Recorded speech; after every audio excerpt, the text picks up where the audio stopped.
what would you, if you could say anything to other scriptwriters about how to handle the process of once you hand that script over and you start getting notes and changes, what's your view on that process and how can you help other people with some suggestions?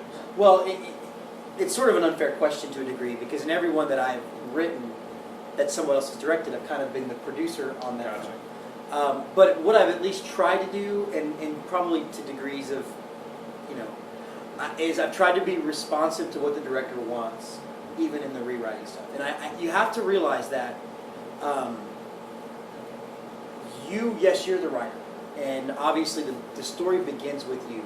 But a lot of other people, and the way the screenplay is set up to be in the first place, a lot of other people have their opportunity to be creative with it as well. And I think that as a screenwriter, and if you're fortunate enough, because the way it works is, you sell your script, and they might hire another writer, or they might hire you to be the guy on set to do rewrites if necessary. And I think at that point you almost have to, again, divorce yourself from the material. It's not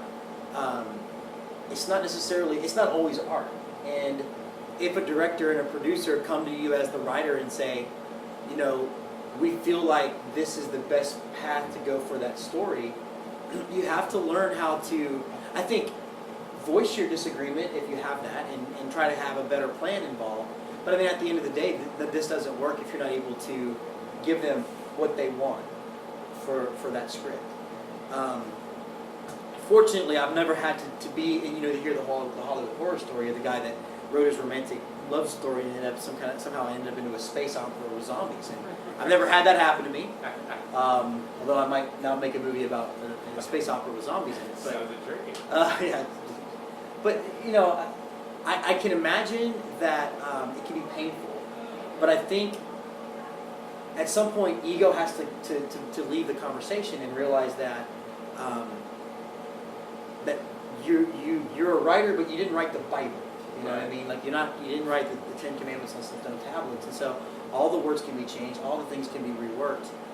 In our the way I look at it with our company, because we're independent, is I sort of have the luxury of knowing that the final word kind of does end up with me, and so I kind of don't have to deal with that. But I do take notes and I do listen, and I look at it like this: you have to learn how to listen to constructive criticism. But if someone says make a change and you've thought through their note and you still feel like the way you've done it is the way to do it, well then that's how you have to roll. I mean, you don't have to listen to every note that you're given, but I think that it should at least, every note should be thought about, and it should at least make you think about your script in a new light, because you want to make something that's good and that people are going to like, and I think that's the one way to do it, is to be open to the criticism that you might get.